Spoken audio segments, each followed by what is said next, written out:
نماز تہجد یہ بھی بڑا قیمتی وقت ہوتا ہے. تہجد کا معنی قرطبی رحمہ اللہ نے اللہ تعالیٰ کے اس قول کی تفسیر میں کہا وَمِنَ اللَّيْلِ فَتَهَجَّدْ بِهِ نَافِلَةً لَكَ عَسَىٰ أَن يَبْعَثَكَ رَبُّكَ مَقَامًا مَحْمُودًا.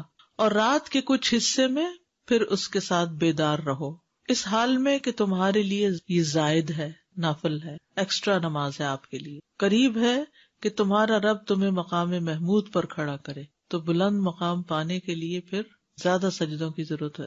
التہجد الحجود سے مشتق ہے، حجود مصدر ہے اس کا.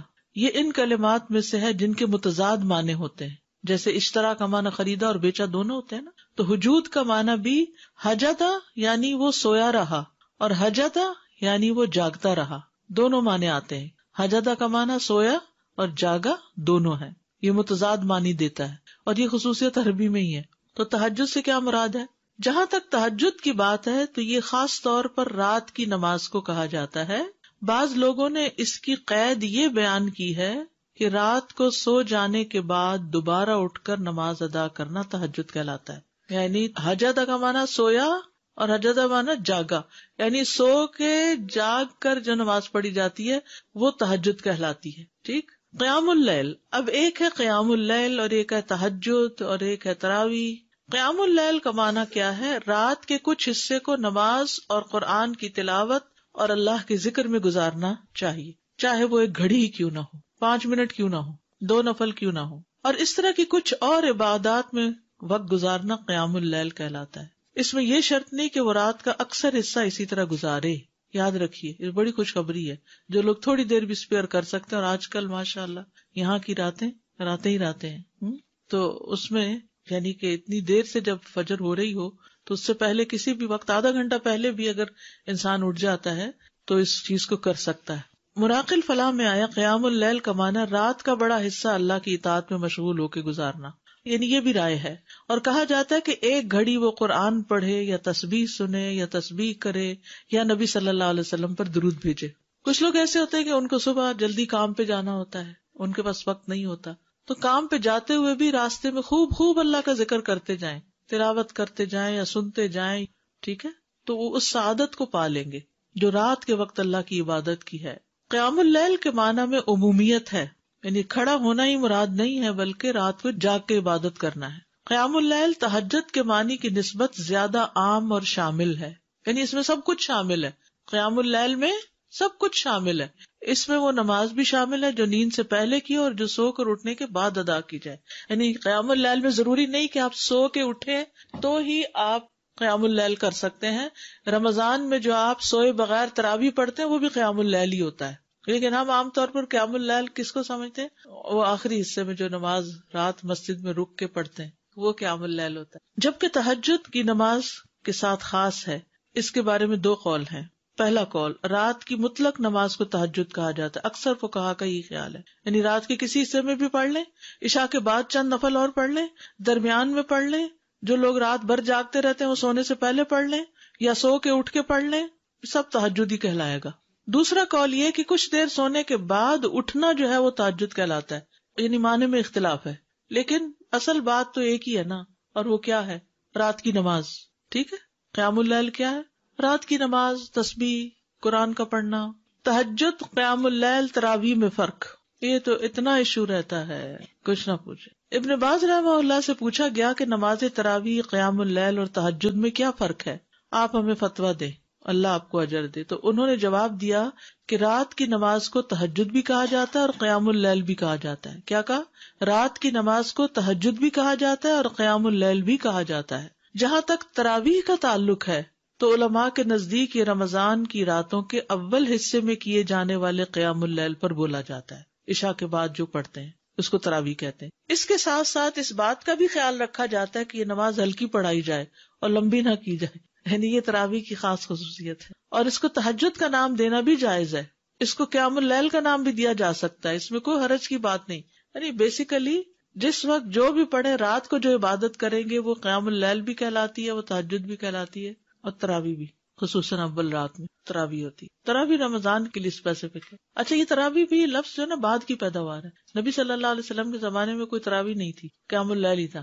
یہ ہے قیام اللیل. قم اللیل نبی صلی اللہ علیہ وسلم کو خطاب ہے، اے کپڑے میں لپٹنے والے، رات کو قیام کرو مگر تھوڑا، آدھی رات قیام کرو یا اس سے تھوڑا سا کم کر لو یا اس سے زیادہ کر لو، اور قرآن کو خوب ٹھہر ٹھہر کر پڑھو، ٹھہر ٹھہر کر پڑھنا، جلدی نہیں۔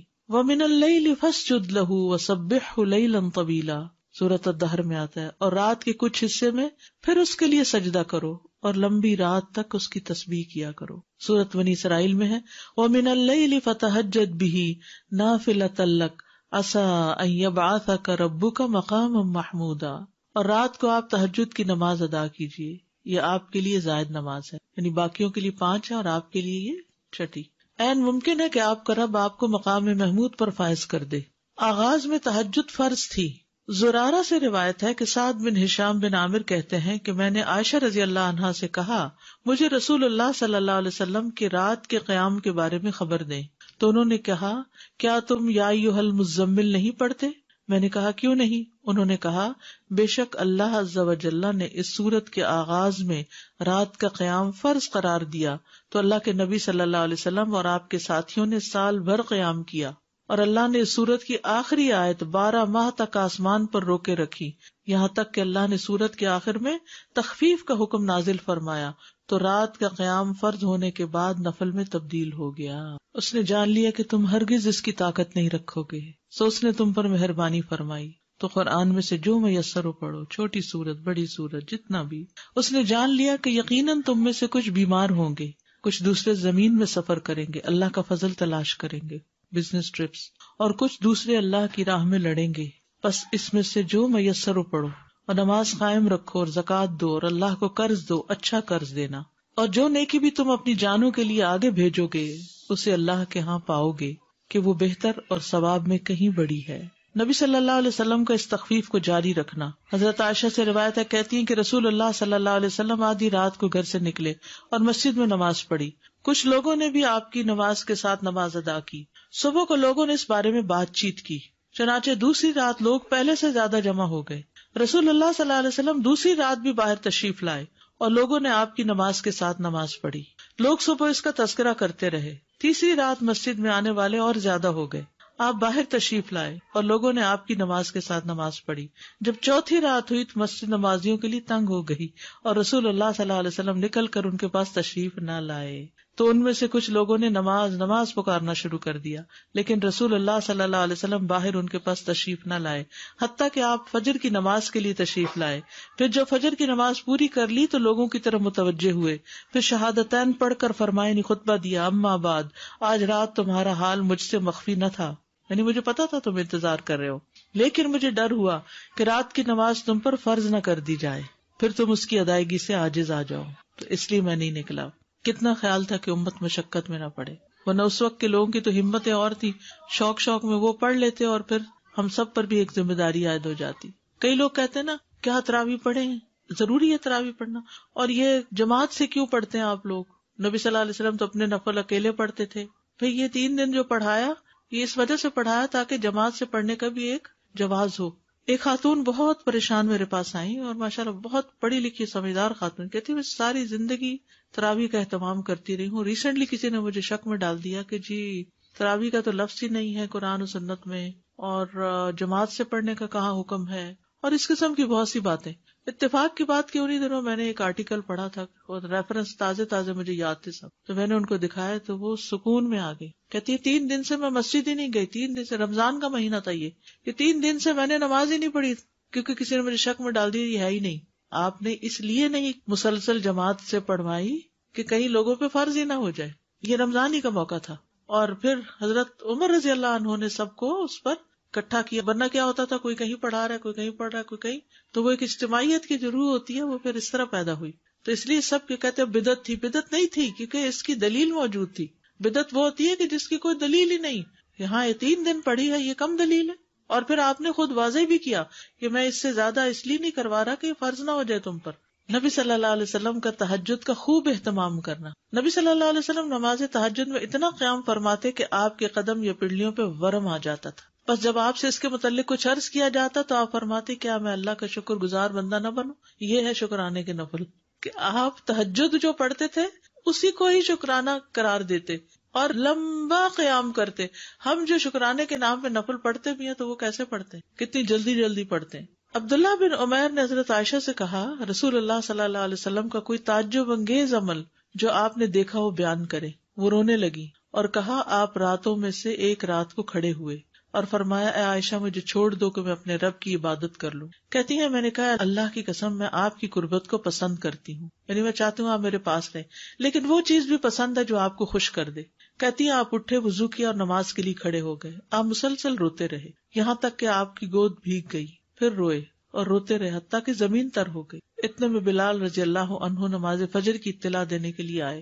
جب انہوں نے آپ کو روتا ہوا پایا تو کہا, اللہ کے رسول آپ اتنا کیوں رو رہے ہیں, حالانکہ اللہ نے آپ کے اگلے پچھلے گناہ معاف کر دیے ہیں. آپ نے فرمایا, کیا میں اللہ کا شکر گزار بندہ نہ بنوں؟ آج رات مجھ پر چند آیات نازل ہوئی, اس آدمی کے لیے ہلاکت ہے جس نے ان کو پڑھا لیکن ان پہ غور و فکر نہیں کیا, اور وہ ہے سورۃ آل عمران کی آخری آیات, ان فی خلق السماوات والارض واختلاف اللیل والنہار. نبی صلی اللہ علیہ وسلم کو تہجد نہ چھوڑنا. اللہ کے نبی جب کوئی نماز پڑھتے تو آپ پسند کرتے کہ اس پر قائم رہیں, اور جب آپ صلی اللہ علیہ وسلم پر نیند یا بیماری غالب آ جاتی اور رات کا قیام نہ کر سکتے تو آپ دن میں 12 رکعتیں پڑھ لیتے. نبی صلی اللہ علیہ وسلم کا گھر والوں کو تہجد کے لیے اٹھانا. حضرت علی بن ابی طالب رضی اللہ عنہ سے روایت ہے کہ رسول اللہ صلی اللہ علیہ وسلم رات کے وقت میرے اور فاطمہ کے پاس تشریف لائے اور ہمیں نماز تہجد کے لیے جگایا. پھر آپ اپنے گھر کی طرف لوٹ گئے اور رات کافی دیر تک نماز پڑھتے رہے. تو آپ نے ہماری طرف سے کوئی آہٹ نہ سنی تو دوبارہ ہماری طرف تشریف لائے اور ہمیں پھر جگایا اور فرمایا, دونوں اٹھو اور نماز پڑھو, جیسے ہم اپنے بچوں کو کہتے میں آنکھیں ملتا وہ اٹھ کر بیٹھ گیا اور کہہ رہا تھا, اللہ کی قسم بے شک ہم تو وہی نماز پڑھیں گے جو اللہ نے ہماری قسمت میں لکھی. یقیناً ہمارے نفس اللہ کے ہاتھ میں, وہ اگر چاہے گا کہ ہمیں اٹھائے تو ہمیں اٹھا دے گا. کہتے پھر رسول اللہ صلی اللہ علیہ وسلم اپنی ران پہ ہاتھ مارتے ہوئے تشریف لے گئے اور فرما رہے تھے, ہم وہی نماز پڑھیں گے جو اللہ نے ہماری قسمت میں لکھی. وَكَانَ الْإِنسَانُ أَكْثَرَ شَيْءٍ جَدَلًا. حقیقت یہ کہ انسان سب سے زیادہ جھگڑالو ہے, یعنی ہم ہمیشہ اپنے لیے کوئی نہ کوئی دلیل تلاش کر لیتے ہیں جب ہم نے کوئی کام نہیں کرنا ہوتا. آخرت کی فکر کے لیے رات کو جگانا. ام سلمہ بیان کرتی کہ نبی صلی اللہ علیہ وسلم ایک رات بیدار ہوئے تو فرمایا, سبحان اللہ, آج رات کس قدر سنگین فتنے نازل ہوئے اور کس قدر عظیم خزانے اتارے گئے. کون ہے جو ان حجروں میں سوئی ہوئی عورتوں کو بیدار کرے؟ اپنی ازواج کی طرف اشارہ تھا. بہت سی عورتیں جو دنیا میں لباس پہننے والی ہیں آخرت میں برہنہ ہوں گی, کیونکہ بغیر لباس کے اٹھیں گے نا سب. لوگوں کو تہجد کی ترغیب دلانا, یعنی اپنے گھر والوں سے شروع کیا اور اب عام لوگوں کے لیے بھی. ابی ابن کعب فرماتے کہ جب رات کا تہائی حصہ گزر جاتا تو رسول اللہ صلی اللہ علیہ وسلم اٹھ کھڑے ہوتے اور فرماتے, اے لوگو اللہ کو یاد کرو, اللہ کو یاد کرو, سور پھونکنے کا وقت آ گیا ہے. پھر اس کے بعد دوسری مرتبہ بھی پھونکا جائے گا. موت اپنے پیش آنے والے حالات کے ساتھ آ پہنچی, موت اپنے پیش آنے والے حالات کے ساتھ آ پہنچی, یعنی موت قریب ہے, تیاری کرو, یہ مطلب تھا. سلف صالحین کا نوجوانوں کو تہجد کے لیے اٹھانا. محمد بن یوسف کہتے ہیں, سفیان ثوری رحمہ اللہ ہمیں رات کو قیام کرواتے اور کہتے, اے نوجوانوں قیام کرو, جب تک تم جوان ہو نماز پڑھتے رہو, اگر تم آج نماز نہیں پڑھو گے تو کب پڑھو گے. ابن عمر کہتے ہیں, عبادات میں سب سے پہلی عبادت جس میں کمی آتی ہے وہ رات کو تہجد کی نماز ہے, اور اس میں اونچی آواز سے قرآن پڑھنا ہے. تو یہ جو نوجوانوں کو پڑھانا ہے نا, ہمارے بچے تو فرض نماز بھی مشکل پڑھتے ہیں تو تہجد کا پڑھیں گے. اللہ ماشاء اللہ کچھ بچوں کو تو اللہ تعالیٰ توفیق دیتا ہے اور وہ جوانی میں ہی پڑھنا شروع کر دیں. ہمیں یاد ہے کہ ہمارے والد ہمیں اس بات پہ اجازت دیتے تھے کہ اپنے فرینڈز کو رات کو اکٹھا کر لیں اور رات جاگ کر نمازیں پڑھیں. تو اکیلے پڑھنا مشکل ہے, تو ان کا مقصد یہ ہوتا تھا کہ ہم مل کے, وہ اکثر بچے کہتے ہیں نا سلیپ اوور کے لیے جانا ہے یا فرینڈز کو بلانا ہے, تو ہم ٹوٹل نہ کر دیتے ہیں. تو اس میں یہ ہے کہ اپنے گھر پہ بلا لیں اور ان سے کہیں کہ مل کے تہجد پڑھے, اور ٹھیک ہے کچھ اور گپ شپ. آپ دیکھیے کہ پھر ہوتا کیا ہے, عام طور پر تو پھر کھیل تماشے ہی ہوتے ہیں, کھانا پینا, جی قیام نائٹ نہ ہونے سے بہتر ہے اگر تھوڑا سا بھی 2 رکعتیں بھی پڑھ لینا کہیں اور جا کے رات گزارنے سے تو بہتر ہے کہ مسجد میں تو ہے نا. وہ فار لائف اس کی ہیبٹ بھی بن جاتی, پھر انسان کو چھوڑنے کو دل نہیں چاہتا اس چیز. دین کا کام جو لوگ کرتے ہیں نا, ان کے لیے بہت ضروری ہے کہ وہ ایکسٹرا نماز پڑھیں. اگر رات کو کسی وجہ سے نہیں پڑھ سکتے تو دن میں پڑھ لیں, لیکن صرف فرض پر نہ رہیں, نوافل ضروری ہے. تہجد کے لیے نبی صلی اللہ علیہ وسلم کا سونا اور جاگنا. سیدہ عائشہ فرماتی ہیں, کان ینام اولہ ویقوم آخرہ ویصلی. نبی کریم صلی اللہ علیہ وسلم شروع رات میں سوتے اور آخر رات میں بیدار ہو کر تہجد کی نماز پڑھتے. تو افضل یہی ہے کہ انسان رات کو سونے میں جلدی کرے اور اول رات سوئے. سیدہ عائشہ فرماتی ہیں ما الفاہ السحر عندی الا نائما تعنی النبی صلی اللہ علیہ وسلم، جب سحری کا وقت ہوتا تو میں نبی صلی اللہ علیہ وسلم کو اپنے پاس سویا ہوا ہی پاتی، یعنی آپ تہجد کی نماز پڑھ کر دوبارہ سو جاتے. تو اس سے پتہ چلتا ہے کہ اس میں فجر سے پہلے سونے میں کوئی حرج نہیں، فجر کی نماز کے بعد سونا ناپسندیدہ ہے. سیدنا عبداللہ بن عباس کہتے ہیں انہ بات عند میمونۃ وہی خالتہ فاستجعت فی ارض وسادۃ واستجع رسول اللہ صلی اللہ علیہ وسلم وأهله في طولها فنام حتى انتصف الليل أو قريبا منه فاستيقظ ثم أوتر ثم استجع حتى جاءه المؤذن فقام فصلى ركعتين ثم خرج فصلى الصبح. عبداللہ بن عباس کہتے ہیں کہ وہ ایک رات اپنی خالہ میمونہ کے یہاں سوئے. کہتے ہیں کہ میں تکیہ کے عرض میں لیٹ گیا اور رسول اللہ صلی اللہ علیہ وسلم اور آپ کی بیوی لمبائی کے رخ لیٹے. آپ سو گئے. جب آدھی رات گزر گئی یا اس کے لگ بھگ تو آپ بیدار ہوئے، تہجد کی نماز پڑھی، پھر ایک رکعت وتر پڑھ کر آپ لیٹ گئے یہاں تک کہ مؤذن صبح کی اطلاع دینے آیا تو آپ نے پھر کھڑے ہو کر 2 رکعت نماز سنت پڑھی، پھر باہر تشریف لائے اور صبح کی نماز پڑھی. تو اس سے یہ پتہ چلتا ہے تہجد پڑھنے کے بعد تھوڑا سا اور آرام کر کے پھر فجر کی سنتیں پڑھی جا سکتی ہیں. سیدنا ابی ابن کعب فرماتے ہیں کہ جب رات کا تہائی حصہ گزر جاتا تو رسول اللہ صلی اللہ علیہ وسلم اٹھ کھڑے ہوتے اور فرماتے یا ایھا الناس اذکروا اللہ جاءت الراجفۃ تتبعها الرادفہ جاء الموت بما فیہ جاء الموت بما فیہ، اے لوگو اللہ کو یاد کرو، اللہ کو یاد کرو، اذکروا اللہ.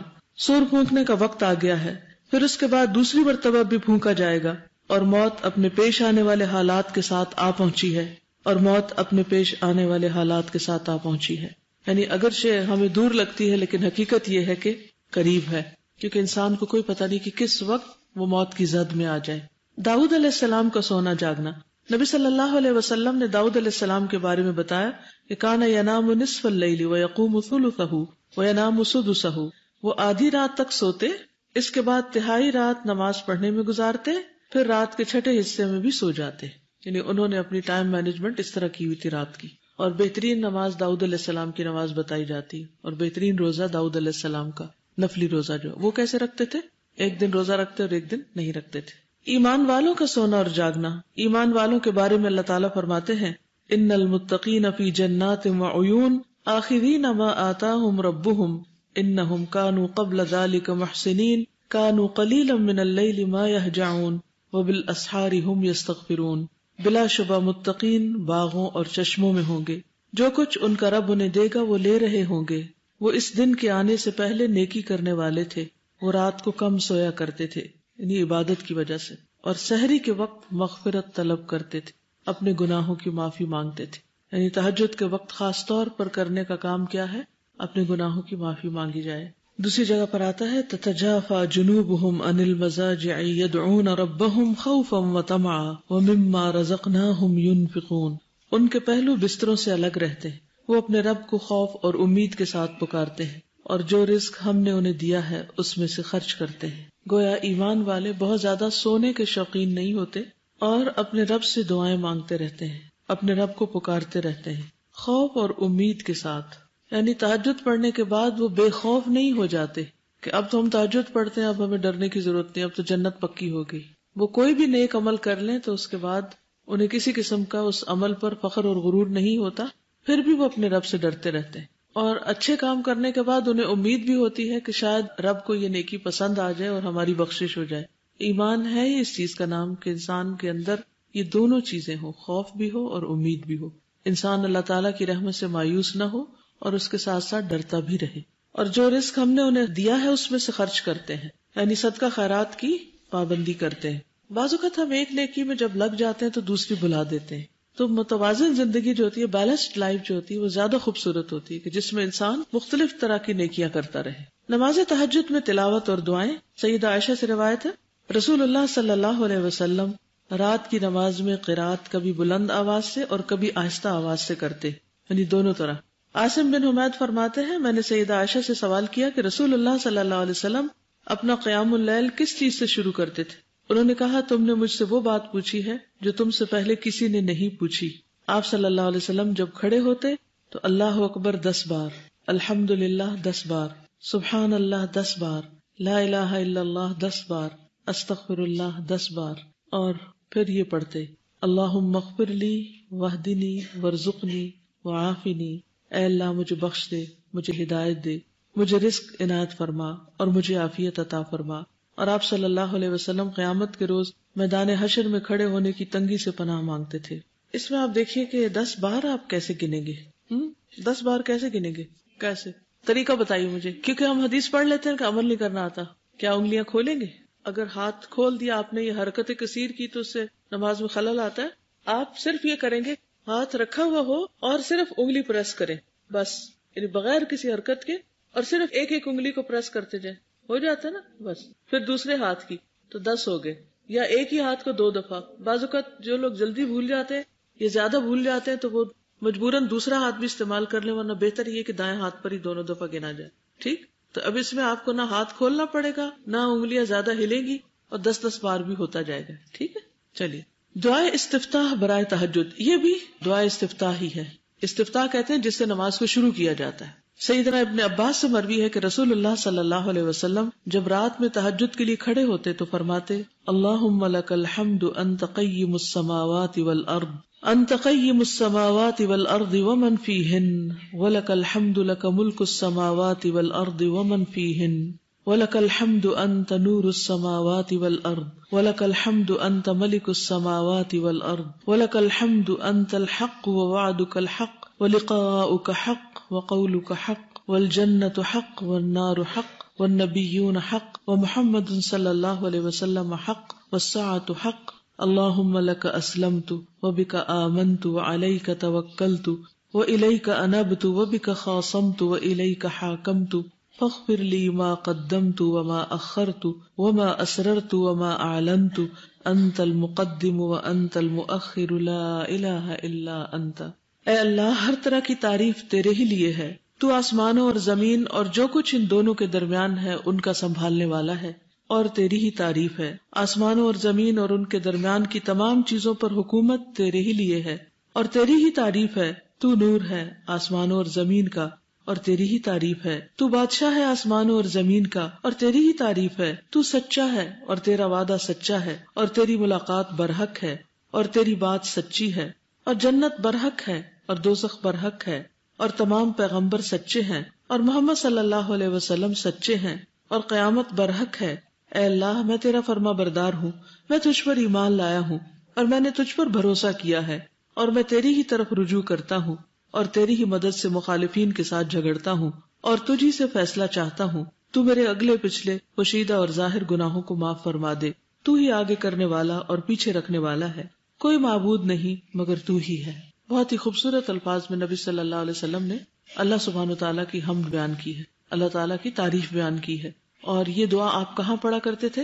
یعنی اللہ اکبر کہہ کے ہاتھ باندھ کر پڑھا کرتے تھے سورۃ الفاتحہ سے پہلے تہجد کے وقت۔ اور اسی طرح جو پچھلی دعا ہے یہ بھی اسی جگہ پر پڑھنے کی دعا ہے، یعنی اپنا قیام اس سے شروع کرتے تھے، ان اذکار سے شروع کیا کرتے تھے۔ اس دعا پر اگر آپ غور کریں تو اس کے 3 حصے ہیں۔ پہلے حصے میں حمد بیان کی گئی ہے، دوسرے حصے میں اپنے ایمان کا اظہار ہے اور ان تمام چیزوں کی حقیقت کو تسلیم کیا گیا ہے جو واقعی حق ہے اور سچ ہے، اور تیسرے حصے میں دعائیں مانگی گئی ہیں۔ حمد کا انداز بھی بہت خوبصورت ہے، اور پھر ان تمام حقیقتوں کا اعتراف اور اقرار بھی بہت خوبصورت ہے، اور اس کے بعد جو کچھ مانگا گیا ہے وہ اپنے گناہوں کی معافی ہے۔ بیسیکلی اللہ تعالیٰ پر توکل اور اسی پر بھروسہ، اور پھر اپنی خطاؤں کا اعتراف اور بخشش کی درخواست۔ یہ جو آخری حصہ ہے، انت المقدم وانت المؤخر لا الہ الا انت، تو ہی آگے کرنے والا ہے اور تو ہی پیچھے کرنے والا ہے۔ کیا مطلب ہے تو ہی آگے کرنے والا ہے؟ کس چیز میں آگے کرنے والا ہے؟ نیکیوں میں اور دنیاوی نعمتوں میں، جتنے بھی نعمتیں ہیں ان میں۔ بعض اوقات ایسا ہوتا ہے نا کہ آپ کسی چیز میں، کسی فیلڈ میں آگے بڑھ جاتے ہیں، اور بعض اوقات کوشش کے باوجود پیچھے رہ جاتے ہیں، تو اس وقت پھر ہمارا طرز عمل کیا ہونا چاہیے، ہماری سوچ کیا ہونی چاہیے، یا ہمارا رویہ کیا ہونا چاہیے؟ اور یہاں پر کیا حکمت ہے کہ ساری باتیں کرنے کے بعد فرمایا انت المقدم وانت المؤخر لا الہ الا انت۔ جی، یعنی کہ اگر ہم نیکیوں میں آگے بڑھ رہے ہیں تو اللہ کی توفیق سے ہی، اگر اس نے کچھ دیا، آگے بڑھنے کا موقع دیا، تو بھی اس میں اللہ کی حکمت ہے۔ یعنی ہم نے سب کچھ کر لیا لیکن اب معاملہ اللہ پہ چھوڑ دیا، یعنی ایک طرح سے مکمل بھروسے کا اظہار ہے، مکمل اعتماد۔ اور زندگی میں ایسا ہوتا ہے نا کہ کبھی انسان آگے بڑھتا ہے اور کبھی پیچھے رہ جاتا ہے، ایسا ہوتا ہے یہ تو نہیں کبھی ہوتا کہ ہمیشہ آپ اپنی مرضی سے ہی جہاں چاہیں آگے بڑھتے چلے جائیں. اور استاذہ اس میں یہ بات بھی ہے کہ چونکہ ہر وقت یا تو ہم آگے بڑھ رہے ہوتے ہیں یا پیچھے ہو رہے ہوتے ہیں، اور یہ پوری دن میں ہر ٹائم ایسے ہو، کبھی نیکی میں آگے ہیں کبھی پیچھے، کبھی کسی اور کام میں آگے ہیں کبھی پیچھے. کبھی ٹائم سے آگے کبھی اتنی پیچھے. امپورٹنٹ بات ہے کہ اگر ہم پیچھے بھی ہو رہے ہیں تو بھی ہمارا یقین اللہ پہ ہی ہونا اس میں چاہیے، بھی کوئی خیر ہے. خیر ہے. اور اگر ہم آگے بڑھ رہے ہیں تو بھی ہم کسی بھی تکبر کسی چیز کا شکار نہ ہو کہ اللہ ہی کی ذات ہے جو آگے بڑھانے والی ہے اور پیچھے کرنے والی ہے. بالکل. تو ہر روز صبح اگر یہ سبق یاد کر لیں تو کسی سے شکوہ شکایت نہ رہے. میں صبح کسی سے ذکر کر رہی تھی کہ تقدیر پر ایمان کی ہم ڈسکس کر رہے تھے، تو میں نے کہا کہ مجھے ایمان تو ہے کہ جو بھی نقصان ہو وہ اللہ کی طرف سے ہوتا ہے، لیکن مجھے سارا وقت نا ایک گلٹ سوار رہتا ہے کہ میری غلطی ہے میری غلطی ہے، تو میں اس سے کیسے باہر آؤں. پھر میں نے ان سے کہا کہ اچھا اللہ تعالیٰ ہی سکھائیں گے مجھے کہ یہ میں اس کو بیلنس کر پاؤں. تو اس میں کتنا اللہ نے سکھا دیا کہ پہلے آپ اپنی غلطیوں کی معافی بھی پوری مانگ رہے ہیں، اور اس کے بعد پھر اللہ کو یہ کہہ رہے ہیں کہ جس چیز میں آپ چاہتے ہیں مجھے آگے کر دیتے ہیں، جس چیز میں چاہتے ہیں مجھے پیچھے، کیونکہ انسان کبھی بھی ہر چیز میں آگے نہیں ہو سکتا نا. اس سے مجھے یہ زیادہ سمجھ میں آ رہی ہے کہ اب میں تہجد میں کھڑی ہوں تو یہ آپ نے مجھے آگے کر دیا، اور اگر کوئی میں نیکی میں پیچھے ہوں کسی چیز میں، وہ بھی پھر میں آپ کی رضا سے ہی ہوں. عام طور پہ ایسا ہوتا ہے کہ جو کچھ حالات ہمارے ساتھ پیش آ رہے ہوتے ہیں ہم انہیں ایکسپٹ نہیں کر پاتے. تو جب ہم نے کہا اللہ کا اسلم تو، کہ میں نے اپنا آپ تیرے سپرد کر دیا، میں نے ایکسپٹ کر لیا. اسلم تو اصل میں کیا ہے؟ سبمیشن، ایکسپٹنس، کہ میں نے ایکسپٹ کر لیا. تو پھر اس کے بعد جو بھی حالات ہیں میرے ساتھ میں ان پہ راضی ہوں. رضیت باللہ ربا وبالاسلام دین وبمحمد النبی. تو یہ جو رضا کی کیفیت ہے، کیونکہ بعض اوقات آپ نیکی کے معاملات میں بھی کئی دفعہ کافی کوشش کرتے ہیں کہ مثلا ایک دعا آپ کو یاد ہو جائے، لیکن وہ نہیں ہوتی، کوشش کے باوجود نہیں کر پاتے. ہوتا نا ایسے، پھر مکس اپ ہو جاتی، پھر مکس اپ. کچھ چیزیں اتنی آسانی کے ساتھ یاد ہو جاتی، کچھ نہیں ہو پاتی. ہو سکتا ہے اللہ تعالیٰ چاہتا ہے کہ ہم اس دعا کو بھی اور بھی زیادہ مانگ لیں، کیونکہ اور زیادہ پڑھیں گے، اس کو بار بار دہرائیں گے تو ہی ہمیں یاد ہوگی، ورنہ ہم شاید پہلی دفعہ پڑھ کے ہی یاد کر لیتے. تو جب ہمارا کوئی کام جلدی ہو جاتا ہے، مرضی کے مطابق ہو جاتا ہے، تو ہم خوش ہو جاتے ہیں. اور جب کوئی کام اس طرح نہیں ہوتا، ہم اس میں پیچھے رہ جاتے ہیں، اپنے ٹارگٹس کو میٹ نہیں کر پاتے، تو پھر ہم مایوسی کا شکار ہو جاتے ہیں. ایسے حالات میں بھی مایوس نہیں ہونا چاہیے، کیونکہ اس میں بھی ضرور کوئی مصلحت ہوگی. کوئی چیز ایسی ہے جو آپ کی زندگی میں ڈیلے ہو رہی ہے اور آپ چاہتے ہیں جلدی ہو جائے. ہاں سوچئے ذرا، ہے کوئی؟ اکثر لوگ مسکرا رہے ہیں. کسی کی شادی ڈیلے ہو رہی ہے، کسی کا ویزا ڈیلے ہو رہا ہے. تو پھر جب وہ چیز نہیں ہوتی جو ہم چاہتے ہیں تو پھر ہماری کیفیت کیا ہوتی ہے، پھر ہمارا ریئیکشن کیا ہوتا ہے؟ عموماً جھنجھلاہٹ، کیوں نہیں ہوا، اب اس کو ہو جانا چاہیے. صبر نہیں رہتا نا. انت المقدم و انت المؤخر. اس ڈیلے میں بھی فائدہ ہے، اور اس وقت نہیں سمجھ آتا کہ اس میں کیا فائدہ ہے. کئی سال بعد جا کے سمجھ آتا ہے کس قدر فائدہ تھا. مثلا آپ کو کچھ نئی چیز سیکھنے کا موقع مل جاتا ہے، کوئی ایسی چیزیں انسان کو حاصل ہو جاتی ہیں کہ جو جلدی میں تو ہو ہی نہیں سکتی تھی. بعض اوقات تھوڑا انتظار کرنا پڑتا ہے اور بعض اوقات زیادہ انتظار کرنا پڑتا ہے، لیکن ہر حال میں پھر صبر ضروری ہے. مثلا آپ کسی کی ملاقات کے لیے گئے ہیں اور آپ کو انتظار کرنے کے لیے کہا گیا ہے، اس وقت کیا کیفیت ہوتی؟ اچھا نہیں لگتا وہ انتظار. یا کبھی اپنی باری کا انتظار کرنا پڑتا ہے تو اچھا نہیں لگتا وہ انتظار، لیکن اس میں کیا حکمت ہوتی؟ کیونکہ ہمیں اس وقت نہیں سمجھ آ رہی ہوتی نا، کیونکہ ہماری توجہ اس وقت غور و فکر پر نہیں ہوتی. ہماری توجہ اس وقت مقصد پہ ہوتی ہے، یا وہ چیز جو ہم پانا چاہتے ہیں اس پہ ہوتی ہے کہ یہ جلدی سے مل جائے. اور آپ نے دیکھا ہوگا کہ بہت ساری چیزیں اگر زندگی میں قبل از وقت ہونے لگے، وقت سے پہلے انسان کو مل جائے تو وہ انسان کے لیے نقصان دہ ہو جاتی ہے. ہم نے تو اپنے لیے سوچا ہوتا ہے کوئی نیکی یا کوئی اچھائی یا کوئی ہم یہ کریں گے، لیکن اللہ تعالیٰ ہمیں ڈفرینٹ حالات میں رکھ کے کچھ اور طرح سے تربیت کرنا چاہ رہے ہوتے ہیں. بالکل. اور وہ کچھ حالات واقعات ایسے پیش آتے ہیں کہ جس کی وجہ سے ہم زیادہ سیکھ لیتے ہیں، پھر اس کے بعد وہ چیز حاصل زیادہ بہتر طور پر پھر ہینڈل بھی کر سکتے ہیں اس کو. استاذہ مجھے ایسے لگ رہا تھا کہ یہ جو آخری حصہ ہے نا، یہ اس سے تھوڑا سا جو پچھلا ہے نا اس کے ساتھ لنکڈ ہے. یعنی جس میں ہم کہتے ہیں کہ میں تجھ پہ ایمان لایا، تجھ پہ بھروسہ کیا، میں تیری ہی طرف رجوع کرتا ہوں، تیری ہی مدد سے مخالفین کے ساتھ جھگڑتا ہوں، اور پھر تجھ ہی سے فیصلہ چاہتا ہوں. یعنی اپنی تمام چیزیں اس کے حوالے کیا. اور ایک اور چیز جو مجھے اس پورے میں نظر آ رہی تھی کہ یہ دن رات کا ایک تعلق ہے جو اللہ سبحانہ تعالیٰ سے جڑا ہوا ہے. اور پھر اس کی پوری ترتیب نبی پاک صلی اللہ علیہ وسلم کی لائف میں مجھے لگ رہا ہے کہ وہ ایک سیکنڈ بھی جب وہ اپنے شعور میں ہوتے ہیں تو ان کا تعلق اللہ سبحانہ تعالیٰ سے جڑا ہوا ہوتا ہے، خصوصاً تنہائی کے لمحات میں. تو وہ سبحان اللہ سبحان ربی ہی کہتے چلے جا رہے ہیں. تو جب ہم نے یہ سب کہہ لیا اور اللہ سے تعلق ہے، تو پھر اب رجوع بھی اسی سے ہے، اسی سے جھگڑا کیا، خاموشی، فیصلہ، ہر کچھ. تو پھر اب جو بھی ہوگا، اب وہ چاہے آگے کرے چاہے پیچھے کرے، ہر ایک میں خیر ہی خیر ہے. جزاک اللہ خیر. اس میں آپ دیکھیے کہ ہم اکثر جھگڑے کی حالت میں بھی ہوتے ہیں. کبھی اپنے سے جھگڑ رہے ہوتے ہیں، کبھی دوسروں سے. کبھی آپ کا ہوا کسی سے جھگڑا؟ بہت ہوتا ہے، ہر روز کوئی نہ کوئی. کبھی بچوں سے جھگڑ رہے ہوتے ہیں، کبھی بڑوں سے، کبھی دوستوں سے، کبھی کسی سے. جھگڑا چلتا رہتا ہے نا. تو اس میں کیا ہے کہ وَبِكَ خَاصَمْتُ وَإِلَيْكَ حَاكَمْتُ فَاغْفِرْ لِي مَا قَدَّمْتُ وَمَا أَخَّرْتُ. کیونکہ جھگڑے میں ہم اپنے آپ ہی کو حق پر سمجھتے ہیں اور ہم سمجھتے ہیں ہمارے ساتھ زیادتی ہو رہی ہے. فَاغْفِرْ لِي مَا قَدَّمْتُ وَمَا أَخَّرْتُ. ایون تو اگر ہمارے ساتھ بھی ہو رہی ہے تو بھی بخشش مسائل کا حل ہے. جب کسی بھی کام میں رکاوٹ آئے تو صرف لڑائی جھگڑے سے وہ حل نہیں ہوتی، اللہ کی طرف رجوع کرنے کی ضرورت ہوتی.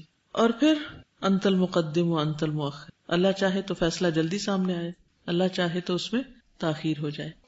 اسی جلد بازی کو کنٹرول کیا گیا، اس میں ہماری برداشت کو بڑھائی جا رہا تھا. اس میں بھی فائدہ ہوتا ہے نا، یعنی ایک چیز بڑھے یا دوسری، لیکن فائدہ ہی فائدہ ہے. استاذہ کل ایک خاتون آئی، بہت ہی زیادہ پریشان تھی. تو وہ کہنے لگی کہ میں اپنا گھر چھوڑ آئی ہوں، یا میں خودکشی کر لوں گی اور یا میں. تو میں نے انہیں کہا کہ آپ کو پریشانی کیا ہے نا. تو انہوں نے بتایا کہ 22 سال پہلے میرے ہسبینڈ فوت ہو گئے تھے، اور اس کے بعد میں نے بہت محنت کے ساتھ اپنے بیٹے کی پرورش کی، لیکن اب میرا بیٹا جو ہے وہ بہت زیادہ نافرمان ہے. ہر چیز ہے اب اس کے پاس، مگر وہ بہت ہی زیادہ سنگ دل ہے. تو میں اب بالکل نہیں رہ سکتی اس گھر میں. تو میں نے انہیں کہا کہ آپ دیکھیں کہ نتائج بہت ساری چیزوں میں ہمارے ہاتھ میں نہیں ہوتے، ہمارے ہاتھ میں کوشش ہوتی ہے. صرف آپ نے اپنی طرف سے کوشش کی، آپ دعائیں بھی کریے، دعائیں جاری رکھیں. پھر میں نے انہیں نا قرآن مجید سے نوح علیہ السلام کی اور ایک دو اس طرح کی مثال دی. تو وہ ساری باتیں سننے کے بعد آخر میں انہوں نے مجھے کہا کہ میں اتنی مایوس تھی آج، اور مجھے یوں لگا کہ ہم مایوس اس وقت ہوتے ہیں جب ہم نتیجہ اپنے ہاتھ میں سمجھتے ہیں. نتائج کے اعتبار سے ہمارے ہاتھ میں کچھ نہیں ہے، ہمارے ہاتھ میں صرف کوشش ہے. خلاصہ یہی ہے کہ نتیجہ ہمارے ہاتھ میں نہیں، انت المقدم و انت المؤخر، کہ تو ہی پیچھے کرنے والا ہے. تو بعض اوقات بہت زیادہ ہم اس بات پہ پریشان ہوتے ہیں، اس وقت کیوں ایسا ہوا ہے. جیسے ہدایت ہی ملنا تھا تو ہم بہت زیادہ اس پر بات کرتے رہتے ہیں کہ ہم گلٹ فیل کرتے ہیں کہ اتنا عرصہ میں ایسے رہی. لیکن میں نے جب خود اپنا انالیسس کیا کہ مختلف چیزوں کے ملنے کا ایک وقت جو اللہ تعالیٰ نے رکھا ہے، کہ اگر وہ اس سے پہلے مجھے ملتی تو شاید میں اس کی وہ قدر ہی نہ کرتی. تو یہ جیسے اللہ تعالیٰ نے قرآن مجید میں بھی کہا نا کہ موسیٰ علیہ السلام کے لیے کہ اب تم ٹھیک وقت پر آ گئے ہو اے موسیٰ. تو چیزوں کو لینے کے لیے قبولیت کی صلاحیت ہی ہمارے اندر نہیں ہوتی، تو اس وجہ سے بھی بعض اوقات تاخیر ہو رہی ہوتی ہے. بالکل.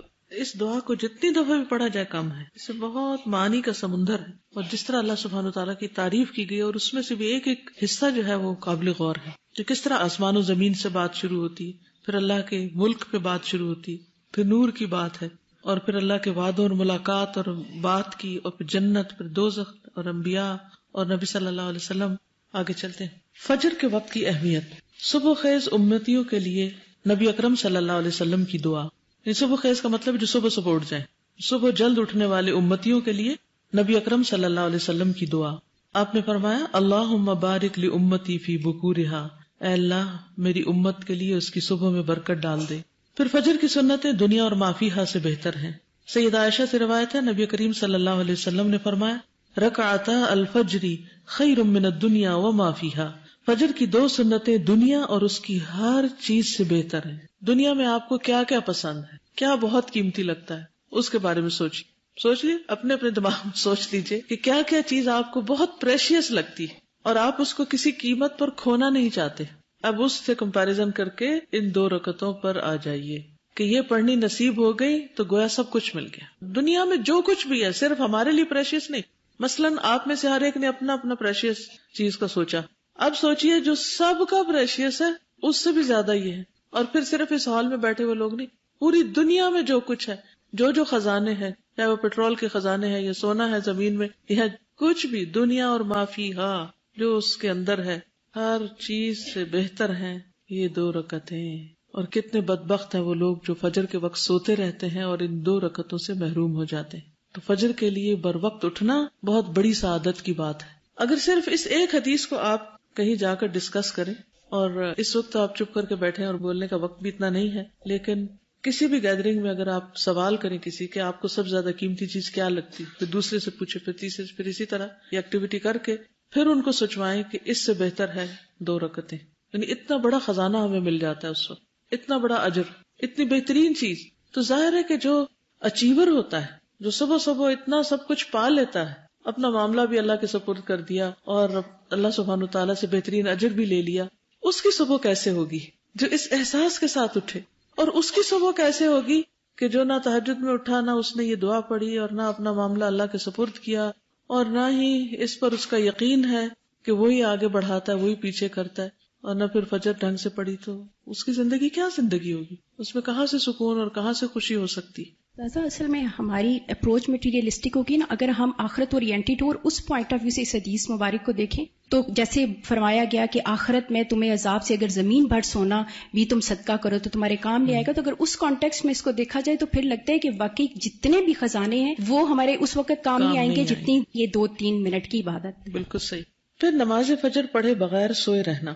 عبداللہ بن مسعود نے بیان کیا، ذکر عند النبی صلی اللہ علیہ وسلم رجل فقیل ما زال نائما حتى اصبح ما قام الى الصلاة فقال بال الشیطان فی اذنه، صحیح البخاری۔ نبی صلی اللہ علیہ وسلم کے سامنے ایک شخص کا ذکر کیا گیا کہ وہ صبح تک پڑا سوتا رہا اور نماز کے لیے بھی نہیں اٹھا۔ اس پر آپ نے فرمایا شیطان نے اس کے کان میں پیشاب کر دیا ہے، یعنی نجاست ہے اس کے اندر۔ اب دو لوگ ہیں، ایک وہ ہے جو فجر کی نماز پڑھ کے آ رہا ہے اور دوسرا وہ جو بغیر پڑھے آ رہا ہے اور سویا رہا ہے، تو ان دونوں کی کیفیت ایک جیسی تو نہیں ہو سکتی، تو اس دوسرے شخص سے خیر کی کیا توقع رکھ سکتے ہیں آپ؟ فجر کی سنتوں کے بعد دائیں پہلو پر لیٹنا۔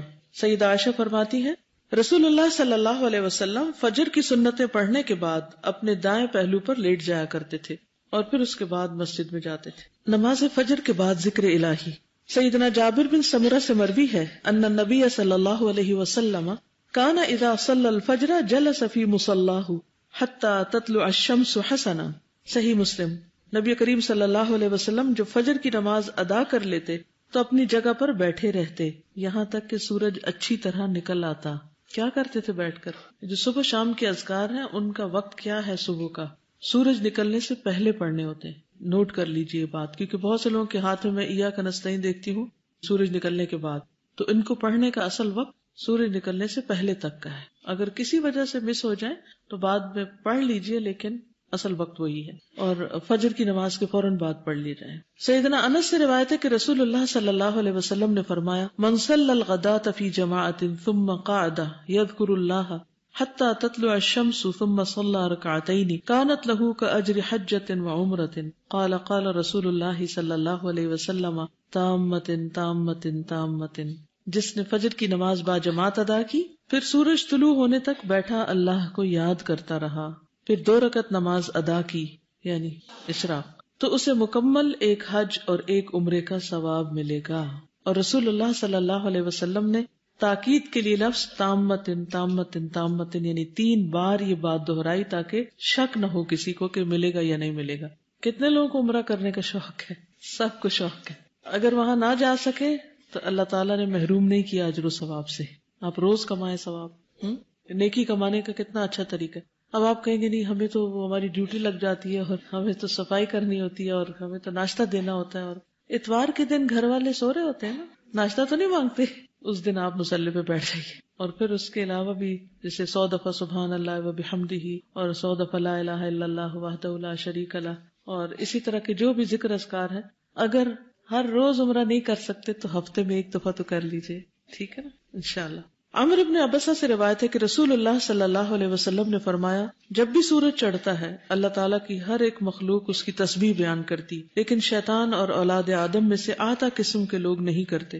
میں نے سوال کیا آتا قسم کے لوگ سے مراد کون ہے؟ آپ نے فرمایا بدترین انسان، یا فرمایا اللہ کے مخلوق میں سے بدترین کو آتا کہتے ہیں، یعنی جو سورج نکلنے کے وقت میں اللہ کی تسبیح نہیں بیان کرتے، ذکر نہیں کرتے، خواہ وہ سو رہے ہوں، خواہ وہ باتیں کر رہے ہوں، خواہ وہ ادھر ادھر کے ہنگاموں میں مصروف ہو، وجہ کوئی بھی ہو، یا ویسے ہی غفلت میں نہ کریں۔ کیونکہ بعضوں کا دیکھا گیا کہ اگر 4 لوگ بھی کہیں اکٹھے ہیں تو وہ صبح صبح دنیا بھر کی باتیں شروع کر دیتے اور گھروں میں ایک ہنگامہ سا برپا ہوا تھا، کوئی کسی کو آوازیں دے رہا ہے، کوئی پکار رہا ہے، کوئی کچھ کر رہا ہے، جہاں خاص طور پہ بہت سے لوگ مل جل کے رہتے ہیں۔ تو ان اوقات میں اپنے گھر والوں کو، بچوں کو بھی ایک ادب اور تمیز سکھائیے کہ یہ وقت سوشلائزنگ کا نہیں ہے، یہ اللہ کے ذکر کا ہے، اور اس میں بلند آواز سے بولنا، چیخنا چلانا اور اللہ کے ذکر کو بھول جانا یہ پسندیدہ نہیں، ٹھیک ہے نا۔ جس طرح ہاسٹل میں بھی رہتے ہیں، تب یہ نہیں کہ صبح ہو گئی اور اب پھر آپ چہچہانا شروع کر دیں، پرندے جو چہچہاتے ہیں نا وہ اللہ کی تسبیح کر رہے ہوتے ہیں، ساری مخلوق لگی ہوئی ہوتی ہے. تو ہمیں بھی اس وقت میں اللہ سبحانہ وتعالیٰ کی تسبیح کرنی چاہیے، ذکر کرنا چاہیے، یا تو قرآن مجید کی تلاوت کریں یا پھر باقی جو بہترین اذکار بتائے گئے ہیں. وہ اللہ کے ذکر کا ایک کارڈ بھی ہے نا، اس میں بھی کچھ اذکار لکھے ہوئے ہیں. اگر انسان کو بھول جائے سیکوینس یا ترتیب یا کسی وجہ سے، تو ان کو اپنے سامنے لٹکا